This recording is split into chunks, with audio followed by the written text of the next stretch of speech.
Moin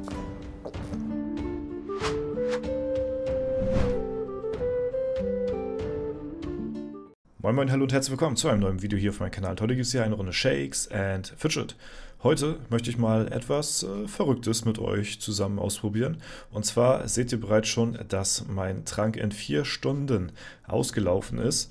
Und in einem der letzten Videos hatte ich ja gesagt gehabt, dass die wütende Riesenechse wahrscheinlich schon down gewesen wäre, wenn wir einen Geschicktrank ausgerüstet haben. Ja, der ein oder andere wird sich vielleicht jetzt fragen, sag mal, du bist doch ein Magier, warum willst du hier einen Geschicktrank ausrüsten? Das ist doch voll kontraproduktiv.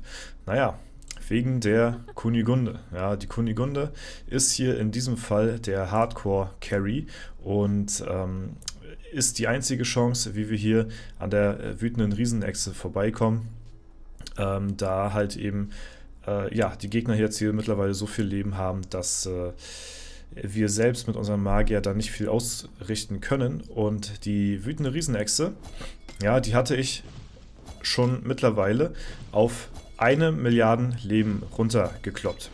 Problem war bloß, ich hatte bei diesem Try einen Intelligenztrank drin gehabt und keinen Geschicktrank. Denn es ist Folgendes passiert: Die Kunigunde ist bei diesem Try 14 Mal ausgewichen, glaube ich. Und hätten wir dort einen Geschicktrank drin gehabt, dann wäre hier die wütende Riesenechse an der Stelle schon down gewesen. Ja, weil bei 14 Mal ausweichen, da hat die Kunigunde so hart reingecarried, dass hier das Ding schon gelaufen wäre. So, und aufgrund dieses Faktores, dass halt die Kunigunde ausweichen kann, es ist halt die einzige Möglichkeit, wie wir hier an diesem Gegner vorbeikommen. Momentan haben wir eine Chance gegen die wütende Riesenechse von 0,03%. Ja, und die Monstergrotte, hier Berliner Szenemonster, der Endboss der Endbosse, der letzte Gegner in der Schattenwelt, danach sind wir hier durch, hat momentan bei mir eine Chance von 0,01%. Ja, jetzt werden wir Folgendes machen. Wir werden jetzt in den Zauberladen gehen und werden uns hier einen Geschicktrank mal gönnen und um mal zu gucken, was wir hier dann an Unterschieden feststellen können. Dann werden wir das Ganze nochmal in SF-Tools einlesen und gucken, wie dann der prozentuale Unterschied ist, wie wir dann dastehen und wieso die Chancen sind gegen diesen Dungeon-Gegner, wenn wir jetzt anstatt des Intelligenztranks, ja, der die Kunigunde natürlich nicht carried, jetzt einen Geschicktrank reinwerfen. Wir haben hier 429.000 an Statpunkten gerade. Wir nehmen das Ding raus. Es ist wirklich verdammt komisch, das zu machen. Es fühlt sich wirklich verdammt komisch an. Ja, packen den Geschicktrank rein. So, das ist jetzt erstmal schon ein bisschen weird, aber das habe ich noch nie gehabt. Ne? Also das habe ich noch nie. Aber die Kunigunde ist jetzt auf sage und schreibe 537.000 Geschick. Das ist ein heftiger Unterschied, ja, im Vergleich zu vorher. Und hätten wir diesen Schaden vorher gehabt, dann wäre das Ding down gewesen. So, jetzt werde ich mal die Prozentchancen nochmal in SF-Tools einlesen und dann bin ich mal gleich zurück und dann schauen wir uns mal an, wie dann die prozentuale Gewinnchance gegen diese beiden Gegner in der Theorie dann so aussieht. Okay, ich habe das Ganze jetzt mal bei SF-Tools eingelesen und wir können tatsächlich einen Unterschied feststellen. Vorher war bei Gegner 1 eine Chance von 0,03 und beim Endboss von 0,01. Jetzt mit dem Geschicktrank ausgerüstet haben wir eine Chance von 0,07% und 0,05%. Ja, was immer noch extrem wenig ist natürlich. Das will ich absolut nicht abstreiten, aber mit dieser Taktik haben wir es tatsächlich geschafft, ja, jetzt auch nachweislich, hier nochmal im Video, unsere Gewinnchancen gegen die wütende Riesenechse massiv zu erhöhen. Massiv liegt natürlich im Auge des Betrachters, aber die Kunigunde hat jetzt halt eben extrem heftige Chancen, hier sehr viel Schaden rauszuhauen. Weil sie halt eben einfach den einzigen Random-Faktor in diesem Dungeon-Fight hat und das ist halt eben das Ausweichen. Ne? Also klar, wir können natürlich auch gut reinkritten, so, wir können starke Crit-Treffer raushauen, das ist alles kein Problem. Ne? Aber so einen Unendlichkeits-Random-Faktor, wie die Kunigunde es hat, weil in der Theorie kann sie ja, keine Ahnung, auch gefühlt 50 Mal ausweichen, ne? Wenn halt eben das dementsprechende Glück da ist. So, ne?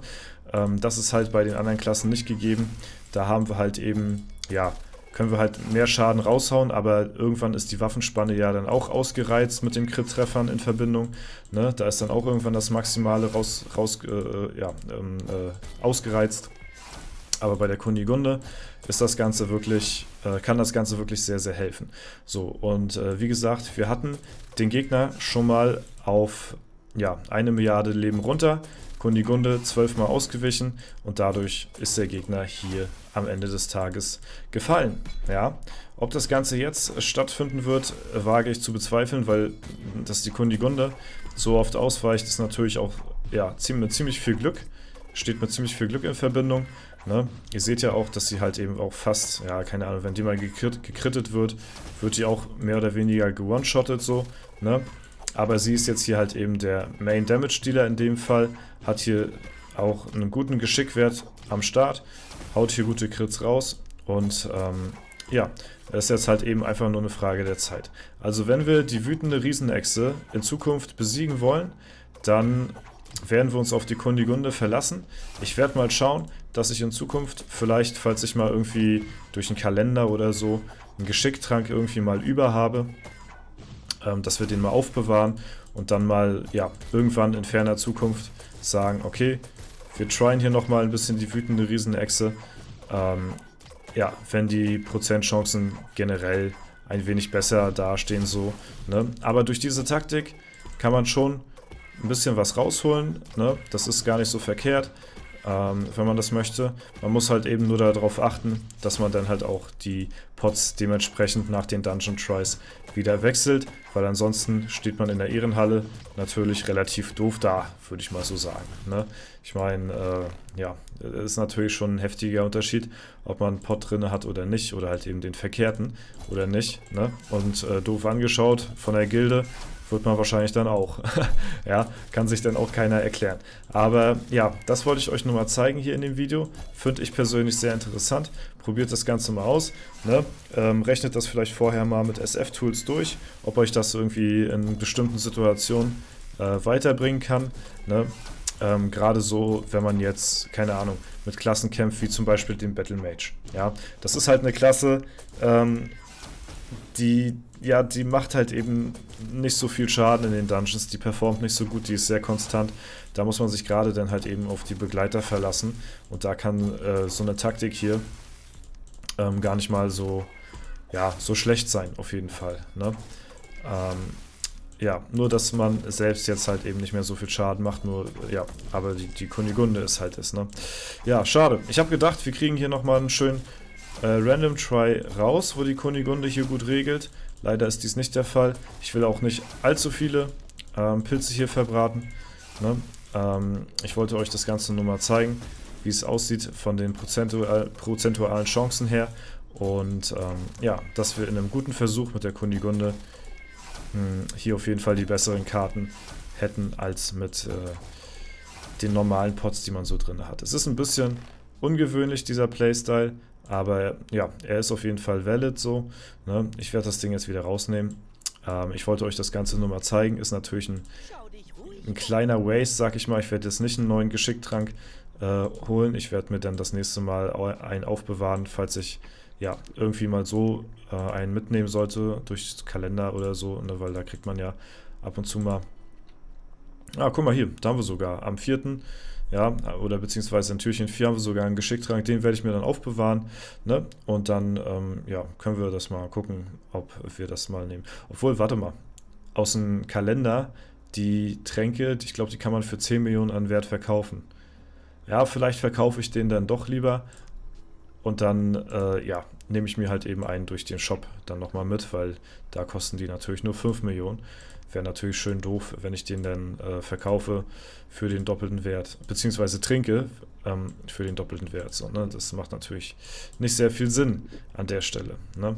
Okay, ja, jetzt haben wir aber erstmal ein paar Tage wieder Pots drin für Intelligenz, aber ist auch richtig so, weil ich möchte natürlich jetzt auch erstmal ein bisschen weiter leveln, bevor wir den Gegner hier dann schlussendlich komplett angreifen. Alles klar, Leute. Aber das war es erstmal soweit von mir. Ich hoffe, euch hat es gefallen. Vielleicht konnte das auch den einen oder anderen so ein bisschen weiterhelfen. Ich weiß es nicht. Ne? Und ja, auf jeden Fall bedanke ich mich fürs Zuschauen. Wenn es euch gefallen hat, lasst gerne eine Bewertung, Kommentar dazu da. Ansonsten wünsche ich euch noch einen super schönen Tag. Vielen Dank fürs Zuschauen. Haut rein und bis zum nächsten Mal.